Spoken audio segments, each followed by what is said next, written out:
Hi, I'm Lisa from Active Domestics, and a couple of weeks ago I actually cleaned the inside of my oven, but there was a couple of things that I missed doing. I didn't quite complete the job.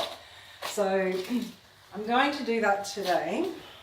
And that, as you can see through here, there's still streaks and stuff that you can see on there.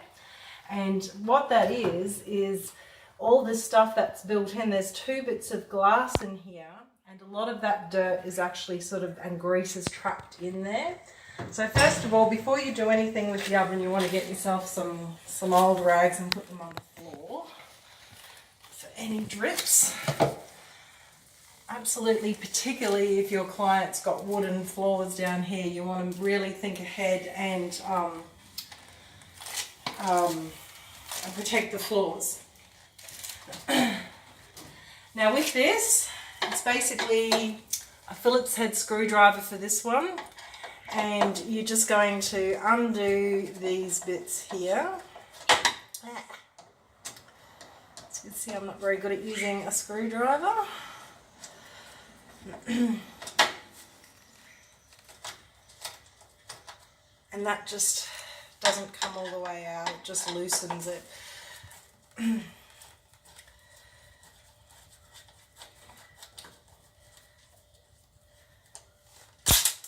Yes, it does come all the way out. There you go. So you can see actually how greasy that is just through my hands. I'm going to put that there.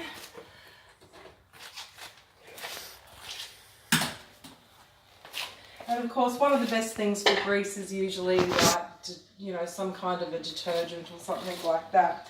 So I'm actually not using gloves here because I don't want to accidentally drop that.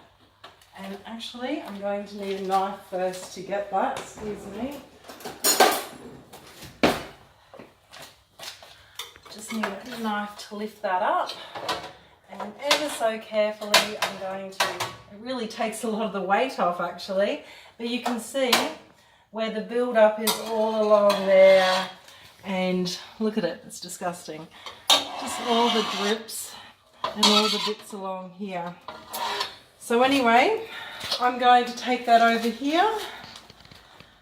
This is the side that's dirty. I'm just going to give it a good spray with some, I'm just using a natural product by Green Addict called Grease Muncher, and I'm just going to really spray it on and let the product sit for a little while before I wash that off, so it can really have time to work. You can see it's starting to move that grease already. And I'm also going to spray down in here. Yeah, it's yuck, look at that. Okay. Maybe I've got this spray on the wrong setting or something. Okay, so I've got more cleaning to do.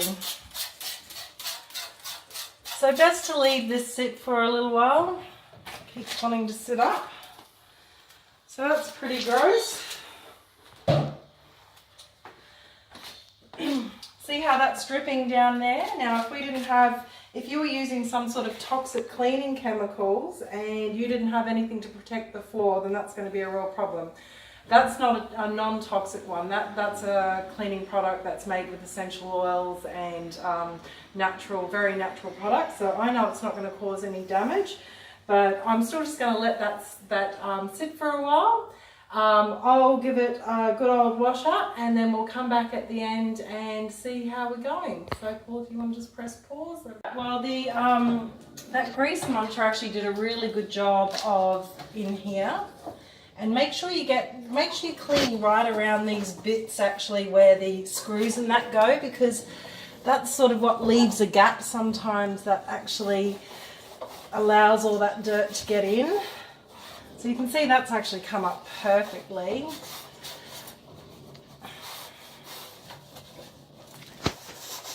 Came up really well. And then basically, make sure you wipe all the way down there as well, because the drips, you can see how much better that is. And I've still got the other bit of glass over here, that I'm going to need to just put, give it a little bit more of a scrub and a bit more of a soak to get some of these other bits off. It's a lot better, but while I've got it off, I'm going to actually try and make it as good as I possibly can.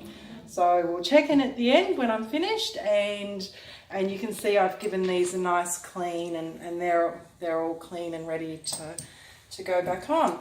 So I'm just going to use a little bit more product. I'm going to use a magic eraser and just give it a little bit more of a work over and see how good I can get it. So check in with you soon. Right, so I've been scrubbing away with this. I have tried a magic eraser. Actually, one thing I want to mention too is that when you're doing something like this, I mean, obviously the biggest thing here is that I don't want to break this. So I've got to think ahead, and I'm constantly moving my tap fixture out of the way so I'm not going to accidentally sort of lift it up and bang it and break it. And anyway, so it's just bit by bit, and I just wanted to quickly show you what I'm doing. I mean, it's not going to take me doing this the whole way. I'm just putting some more of this product on here, and basically it just takes time. Can you see quite closely there, Paul, how it is actually coming up? Oops, that's my button banging into the...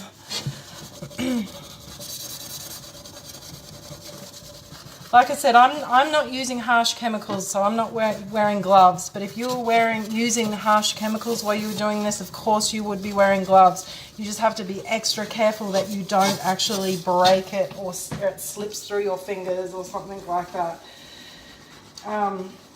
So it's getting pretty darn close. It's getting close.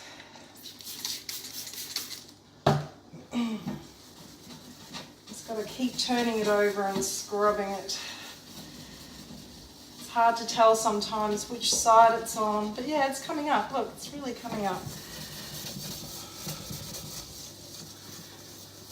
So anyway, while I'm scrubbing, I just want to say thanks to everyone who's been watching my videos and giving me encouragement. I'm trying to get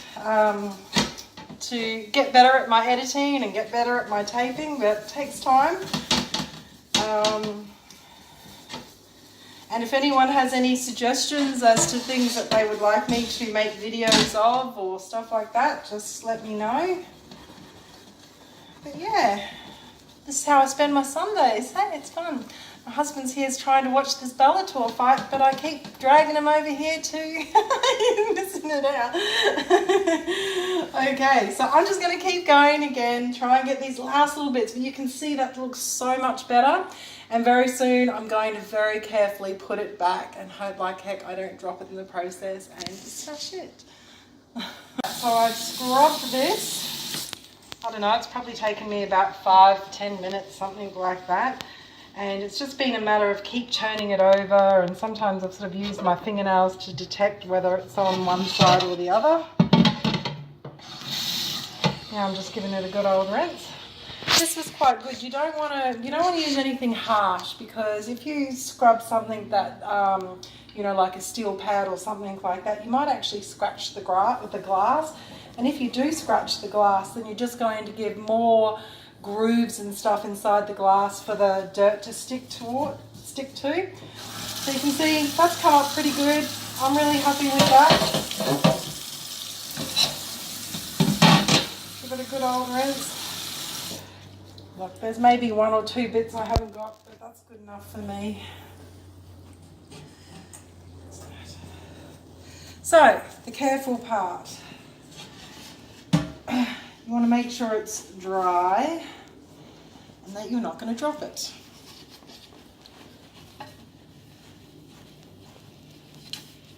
It fits on both ways, so it doesn't matter which way you put it.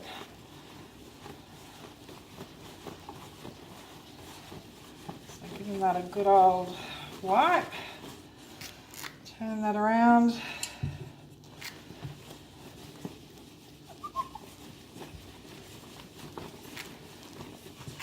That's pretty good, I reckon.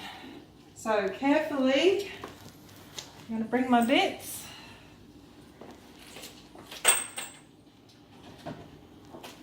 So flicking up. That's the problem part. Carefully pop it back in its slot. Now that makes it easier. It can stay down now. And then we just have to screw it back on.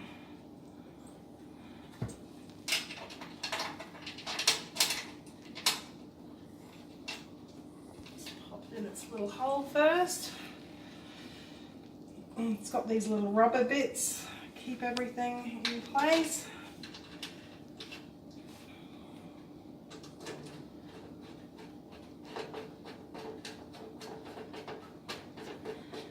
And voila, a job well done. The last couple of times I've cleaned this oven, I haven't quite gotten to this stage yet. I've kind of cleaned the oven and then thought, yeah, I'll get around to doing that, and of course didn't. But you want them tight, but like with all screws, you don't want to do them too tight, otherwise it might cause problems. And then, voila, looks a lot better. Probably could have made it a little bit more drier in there. So what I'm actually going to do is undo them and dry it again, but you don't have to see this part. It's just because I want to do this really good, because I know it's probably going to be about a year or two before I do this job again. So I'll say goodbye. Thank you for watching, and catch you later.